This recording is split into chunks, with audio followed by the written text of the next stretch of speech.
Present Indian films box office దగ్గర ఎలా ఆడుతున్నాయి అనే దాని గురించి ఈ వారంలో డిస్కస్ చేయలేదు కదా. దాంతోపాటు రేపు రిలీజ్ కాబోయే దేవరా ఫిల్మ్ యొక్క బుకింగ్స్ ఇప్పటిదాకా ఏరియా వైజ్ గా, వెర్షన్ వైజ్ గా ఎంతవరకు జరిగాయి అండ్ బ్రేక్ ఈవెన్ టార్గెట్ ఏంటి, ఎలా ఉండబోతుంది అనే దాని గురించి ఓపెనింగ్ డే ప్రొజెక్షన్స్ తో సహా కంప్లీట్లీ ఈ వీడియోలో తెలుసుకుందాం. అయితే present Indian films box office data గురించి తెలుసుకోవాలనుకుంటే స్టిల్ 3-2 అయితే బాక్స్ ఆఫీస్ దగ్గర అదే విధంగా పర్ఫామ్ చేస్తూ ఉందన్నమాట.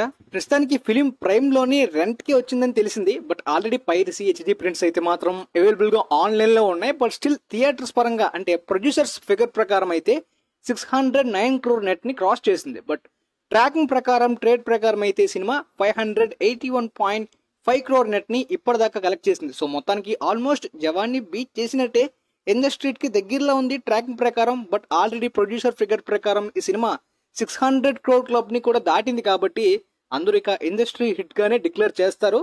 సో మరి ఇక ఓవర్సీస్ లోని 133 crores ని కలెక్ట్ చేసింది. ఆ విధంగా ప్రపంచవ్యాప్తంగా ఈ సినిమా అయితే మాత్రం 827 crore గ్రాస్ ని దాటింది. ప్రాఫిట్స్ ప్రకారం ఆల్రెడీ సినిమా ఈ ఇయర్ లోనే most profitable film and one of the most profitable films of all time in Indian films history. ఇక ఫైనల్ రన్ అంటూ లేదు. మాక్సిమం ఈ వీకెండ్ లేదంటే అప్కమింగ్ వీకెండ్ తో ఆగిపోవచ్చు. ఎలానో ఆలియా భట్ యొక్క జిగ్రా అండ్ దేవరా తోటి కంప్లీట్లీ స్క్రీన్స్ అన్ని కూడా ఇక ఈ ఫిల్మ్ కి తీసేయచ్చు. ఇకపోతే సరిపోదా శనివారం ప్రపంచవ్యాప్తంగా మొత్తానికి ఫైనల్ రన్ లోని 97 crores ని కలెక్ట్ చేసి బ్రేక్ ఈవెన్ అయితే అందుకుంది. బట్ ఎక్సెప్ట్ ఆంధ్ర సీడెడ్ లో అయితే మాత్రం బ్రేక్ ఈవెన్ కాలేదన్నమాట. బట్ ప్రాఫిట్స్ లో వచ్చిన దాంట్లోని ఆ లాసెస్ ని కవర్ చేస్తారు. ఓవరాల్ గా కొంత ప్రాఫిట్ అయితే వచ్చింది సినిమాకి. ఇక తర్వాత the greatest of all time Thalapathy Vijay film అయితే మాత్రం మొత్తానికి ముందు నుండి ప్రొజెక్షన్స్ ప్రకారం కనిపిస్తున్నట్టే తమిళనాడులోని ఇండస్ట్రీ అయ్యే రేంజ్ హోల్డ్ కనిపిస్తున్నాను కదా ఓపెనింగ్ వీకెండ్ అయిన తర్వాత వీక్ డేస్ లో కూడా. మొత్తానికి ఫైనల్ రన్ లోని ఇండస్ట్రీ స్ట్రీట్ వరకు వచ్చేసింది అనమాట. ఓన్లీ తమిళనాడులోనే 212 crores దాటి కలెక్ట్ చేసిన ఈ సినిమా ఇంకొక 2 crores దాటితే తమిళనాడులోని ఇండస్ట్రీ స్ట్రీట్ అనమాట అయిపోయినట్టే ఇక. అండ్ ఓటీటీ కూడా వచ్చేస్తుంది అనుకుంటా ఈ అక్టోబర్ మంత్ లోనే. అయితే ప్రీవియస్ వీక్స్ లో ఈ ఫిలిం బాక్స్ ఆఫీస్ డీటెయిల్స్ చెప్తున్నప్పుడు కొంతమంది ఎందుకు ఈ సినిమాకి హైప్ ఇస్తూనే ఉన్నారు. నేను ఈ సినిమా రివ్యూ గురించి చెప్పట్లేదు ఇక్కడ. నేనైతే సినిమా చూడలేదు, చూసే ఇంట్రెస్ట్ కూడా నాకు రాలేదు. ట్రైలర్ చూసిన తర్వాత కంప్లీట్లీ స్కిప్. ఓటీటీలో కూడా మేబీ వీలైతే ట్రై చేస్తాను. సో నేను ఇక్కడ సినిమా గురించి ఏం ఎలివేట్ చేయట్లేదు, ఆ సినిమాలో ఉన్న కంటెంట్ గురించి పోగొట్టలేదు. కేవలం స్టార్డమ్ అండ్ క్రౌడ్ పుల్ గురించే. ఎందుకంటే అలాంటి మిక్స్డ్ టాక్ తోటి చాలా వరకు కొన్ని ఏరియాస్ లో ట్రోల్స్ తోటి నెగిటివ్ రివ్యూస్ తో కూడా ప్రపంచవ్యాప్తంగా 445 crores, అది కూడా వితౌట్ పాన్ ఇండియా అపీల్. ఒకవేళ పాన్ ఇండియా సినిమా పాన్ ఇండియాగా డబ్ చేసి అదర్ స్టేట్స్ యాక్టర్స్ ని పెట్టుకుని ప్రమోషన్స్ పరంగా ట్రైలర్స్ పరంగా క్లిక్ అయ్యి ఆ హైప్ క్రియేట్ అయింది అనుకోండి, అప్పుడు ఎందుకు కలెక్ట్ చేసింది నెగిటివ్ రివ్యూస్ అంటే పర్లే. బట్ ఈ సినిమాకి అలాంటి పాన్ ఇండియా బజ్ లేదు, అదర్ స్టేట్స్ లో ఎవరికి ఇంట్రెస్ట్ లేదు, ఆఫ్టర్ రిలీజ్ కూడా అలాంటి ఇంపాక్ట్ లేదు, ఇంకాస్త రిజెక్షన్ టైప్ లోని రివ్యూస్ వచ్చాయి. మరీ ముఖ్యంగా సౌత్ పాన్ ఇండియా అనే లేబుల్ వచ్చిందంటే completely north contribution, Hindi contribution support పక్కాగా ఉండాలి. బట్ ఈ సినిమాకి అలాంటి అవసరమే లేకుండా ఈ అచీవ్మెంట్ అంటే సో పెద్ద క్రౌడ్ పుల్ అన్నట్టు మాట్లాడతాం కదా. సో ఆ విధంగానే చెప్తున్నా అంతే. బ్లాక్ బస్టర్ టాక్ తోటే ఇండస్ట్రీ కొట్టలేకపోతున్నారు, కానీ టాక్ తో సంబంధం లేకుండా క్రౌడ్ పూల్ చేయగలిగే ఇండస్ట్రీ కొట్టగలిగే స్టార్స్ కొన్ని మందే ఉన్నారని చెప్తున్నా అంతే. ఇక ఆ తర్వాత రిలీజ్ అయిన ఏఆర్ఎం టొవినో థామస్ గారు కొద్దిగా ప్రెస్టీజియస్ గా తీసిన ఈ సినిమా అయితే మాత్రం కేరళలోని మలయాళం రెస్పాన్స్ చాలా బాగుంది. ఓవర్సీస్ లోని, కేరళలోని, అదర్ స్టేట్స్ లో ఆ రేంజ్ సౌండ్ చేయలేదు. అండ్ కేరళలోని కిష్కింద కాండం సినిమాతో క్లాష్ తో వచ్చింది. ఆ సినిమా స్టార్టింగ్ డే నార్మల్ గా ఉన్నప్పటికీ అద్భుతమైన వర్డ్ ఆఫ్ మౌత్ సంపాదించుకుని అప్కమింగ్ డేస్ లో అంటే లాంగ్ రన్ లో కొద్దిగా క్లాష్ లో అయితే మాత్రం ఇంపాక్ట్ కొద్దిగా చూపించింది అనమాట కాంపిటీషన్ పరంగా. పోతే ప్రపంచవ్యాప్తంగా ఇప్పటిదాకా ఈ సినిమా 75 crore మార్క్ ని టచ్ చేసింది అనమాట. అచీవ్మెంటే. ఈయన కెరీర్ లో హైయెస్ట్ క్రాసింగ్ ఫిల్మ్ అయినా తొలుమాల రేంజ్ కి వచ్చేసింది. అది క్రాస్ చేసేసి అతని కెరీర్ లో హైయెస్ట్ క్రాసర్ గా నిలిచింది.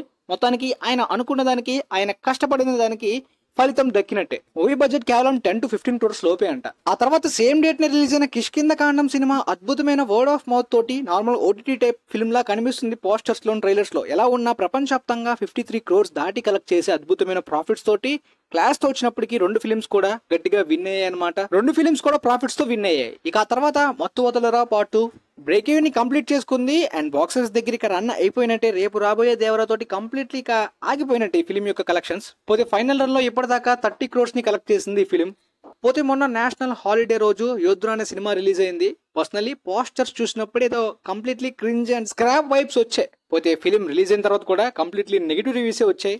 ఇప్పటిదాకా 13 crores ని కలెక్ట్ చేసింది. ఓపెనింగ్ డే యొక్క బెనిఫిటే, తర్వాత కంప్లీట్లీ క్రాష్ అయిపోయాయి. ఇక రేపు రిలీజ్ అవబోయే దేవరా ఫిలిం విషయానికి వస్తే ఫిలిం యొక్క ప్రీ రిలీజ్ బిజినెస్ ప్రపంచవ్యాప్తంగా 180 crores చేసిన విషయం మీకు తెలిసిందే. 183 crore షేర్ కలెక్ట్ చేస్తే ఫిలిం ప్రపంచవ్యాప్తంగా ప్రాఫిట్ జోన్ లోకి వెళ్ళిపోయినట్టే. పెద్ద టార్గెట్ ఏం కాదు, సింపుల్ టార్గెటే. పోనీ ప్రీ రిలీజ్ బిజినెస్ ఇలా తక్కువ చేయడం చాలా మంచి డిసిషన్ అని అనిపించింది. ఎందుకంటే పాన్ ఇండియా అనే లేబుల్ ఆ పేరును వాడుకుని 250-270 crore షేర్ బిజినెస్ కూడా చేయొచ్చు, కానీ ఆ తప్పు చేయలేదన్నమాట. అలా చేయకపోవడం వల్ల డిస్ట్రిబ్యూటర్స్ సేఫ్ అవుతారు అండ్ మూవీ హిట్ అయితే తర్వాత ప్రాఫిట్స్ లో తీసుకోవడంలోనే తప్పే లేదు. కానీ విపరీతంగా ఓవర్ బిజినెస్ చేసేసి అదొక గొప్పలా చెప్పుకుని తర్వాత డిస్ట్రిబ్యూటర్లు మొత్తం రోడ్డును పడి వాళ్ళు ఈడ్చుకుని వాళ్ళ ఉసురు తగిలే విధంగా సిచ్యువేషన్ ఉందన్నమాట. ఎందుకంటే బ్లాక్ బస్టర్ టాక్ వస్తున్నా ఆంధ్ర స్టేట్ లోని బ్రేక్ ఇన్ అవ్వట్లే. సీడెడ్ లో కూడా చాలా వరకు ఏరియా వైజ్ గా చాలా ఏరియాస్ లోని బ్లాక్ బస్టర్ టాక్స్ వస్తున్న పెద్ద ఫిల్మ్స్ కి ప్రాఫిట్స్ ఉండట్లేదు, లాసే ఉంటుంది. బట్ ఆంధ్ర సీడెడ్ ఎన్టీఆర్ యొక్క చాలా స్ట్రాంగ్ జోన్. నెగిటివ్ టాక్ వచ్చినా సరే ఈ సినిమా బ్రేక్ ఇన్ అయిపోవచ్చు అండ్ ఓపెనింగ్స్ కూడా విపరీతంగా వస్తాయి. ఎన్టీఆర్ గారు ఓపెనింగ్స్ గురించి మీకు ప్రత్యేకంగా చెప్పాల్సిన అవసరం లేదు. టాలీవుడ్ లోని పీకే, ఎన్టీఆర్ అండ్ ఎంబీ ఓపెనింగ్స్ విపరీతంగా వస్తాయి వింటేజ్ గా ఎప్పట్లో. పైగా ఈయన సోలో ఫిల్మ్ వచ్చి కూడా 7 years అవుతుంది కాబట్టి ఈ సినిమాకి ఆచార్య ఇంపాక్ట్ ఉంటుంది. నెగిటివ్ వైబ్ వల్ల ఓపెనింగ్స్ కొద్దిగా ఈ సినిమా తగ్గ అనుకున్నారు కానీ ఏ మాత్రం కనిపించట్లేదు అలాంటి ఎఫెక్ట్. మొత్తం 2 రాష్ట్రాల్లోని అన్ని జోన్స్ లోని ఆల్ టైమ్ రికార్డ్ ఓపెనింగ్ కనిపిస్తుంది ఈ ఇయర్ లోని టాలీవుడ్ ఫిల్మ్ కి. And second highest non triple R range లో ఓపెనింగ్స్ అయితే కనిపిస్తున్నాయి అనమాట. అది ఎక్స్పెక్టెడే. అంటే టికెట్ రేట్స్ ని చాలా హెవీగా పెంచారు కదంటే అగ్రీడ్. నాకు కూడా టికెట్ రేట్స్ అంత పెంచడం నచ్చలేదు.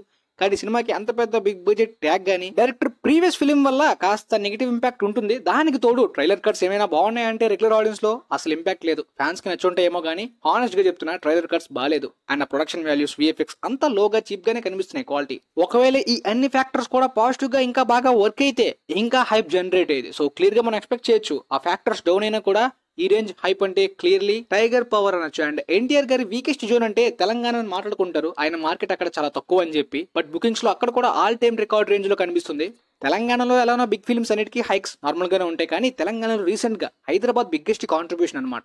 ఎక్కువగా ఫిల్మ్ లవర్స్ అక్కడ ఉండడం తోటి ఇండియాలోనే ఎక్కువ ఫిల్మ్ లవర్స్ ఉన్న సిటీస్ లోని హైదరాబాద్ సిటీ టాప్ ప్లేస్ లో ఉంటుంది. లాంగ్వేజ్ బియాస్డ్, రిలీజియన్ బియాస్డ్, క్యాస్ట్ బియాస్డ్ ఇలాంటిది ఏది హైదరాబాద్ లో కనిపించదు. సినిమా మీద ఇంట్రెస్ట్ ఉంటే ఖచ్చితంగా గట్టి సపోర్ట్ దొరుకుతుంది. అయితే ఈ సినిమా అదర్ స్టేట్స్ లో కర్ణాటకలోని ఎన్టీఆర్ గారి స్ట్రాంగ్ జోనే అండ్ తెలుగు వాళ్ళు అక్కడ ఉంటారు. బట్ కేరళ, తమిళ్లోని బజ్ క్రియేట్ చేయకపోవచ్చు, ఎందుకంటే అక్కడ కాస్ట్ మెంబర్స్ లేరు. ట్రైలర్ కట్స్ కానీ ప్రమోషన్స్ కానీ వర్క్ అవ్వలేదు. పోతే హిందీలోని హిందీ కాస్టింగ్ ఉంది, కరణ్ జోహార్ రిలీజ్ ఉంది, కొంచెం ప్రమోషన్స్ చేశారు, అక్కడ వర్క్ అవ్వచ్చు. బుకింగ్స్ ప్రకారం చాలా లేట్ గా నిన్న ఈవినింగే మొదలయ్యాయి. హిందీలో చాలా లేట్ చేసి తప్పు చేశారు మూవీ టీం. పోతే హిందీలోని ఇప్పటిదాకా 1.6 crores advanced pre sales bookings లో అయితే మాత్రం అవుతుందన్నమాట. సో నైట్ టైం గల్లా 2.5 crore గ్రాస్ ని అడ్వాన్స్డ్ సేల్స్ లో హిందీ వెర్షన్ లో టచ్ చేయగలిగితే day 1 7 to 8 crore net opening earn చేయొచ్చు. ఇది చాలా మంచి అచీవ్మెంటే 8 crores 7 crore నెట్ అంటే. ఎందుకంటే డైరెక్టర్ కాంబో ఆయన పెద్ద పాన్ ఇండియా డైరెక్టర్ కాదు. అండ్ ఈ సినిమా అంత పెద్ద ఎక్స్పెన్సివ్ బడ్జెట్ గానీ విఎఫ్ఎక్స్ ప్రొడక్షన్ క్వాలిటీ తోటి నార్త్ ఆడియన్స్ ని మెప్పించలేదు. అండ్ రిలీజెస్ ఫ్యాక్టర్స్ లాంటి ఎక్స్ట్రా ఏమీ లేవు. నార్త్ కాస్ట్ మెంబర్స్ ఉన్నారు. మరి చూడాలి డే 1 గానీ ఒకవేళ నెగిటివ్ టాక్ వస్తే కొద్దిగా తగ్గచ్చు. ఒకవేళ పాజిటివ్ టాక్ వస్తే మాత్రం 10 crore నెట్ ని కూడా నైట్ కల్లా టచ్ చేసే ఛాన్స్ ఉన్నాయి. బట్ ఛాన్సెస్ అది కొద్దిగా కష్టం అని చెప్పాలి. పోతే ప్రపంచవ్యాప్తంగా అంటే ఓవర్సీస్ నార్త్ అమెరికాలో అయితే మాత్రం కల్కి తర్వాత సెకండ్ ప్లేస్ లో ఉందన్నమాట బుకింగ్స్ లో. బట్ సలార్ ని దాటేసింది. అండ్ కల్కి రేంజ్ లొకేషన్స్ గానీ ఈ ఫిల్మ్ కి అన్ని షోస్ అయితే అక్కడ పడలేదు. బట్ నంబర్స్ ప్రకారం ఆల్మోస్ట్ దగ్గరలో ఉంది. చూడాలి మరి ఓపెనింగ్ డే నార్త్ అమెరికాలో గట్టిగా రాబోతుంది. So world wide day 1 projections ప్రకారం 130 crores అయితే మాత్రం సినిమా టచ్ చేయొచ్చని ప్రస్తుతానికి ప్రొజెక్షన్స్ అనమాట. మంచి రికార్డ్ డే 1 అనమాట. అండ్ మరీ ముఖ్యంగా టాలీవుడ్ కున్న అడ్వాంటేజ్ తెలుగు స్టేట్స్ లో ఎక్కువ స్క్రీన్స్ ఉన్నాయి ఇండియా వ్యాప్తంగా చూసుకున్నట్టయితే.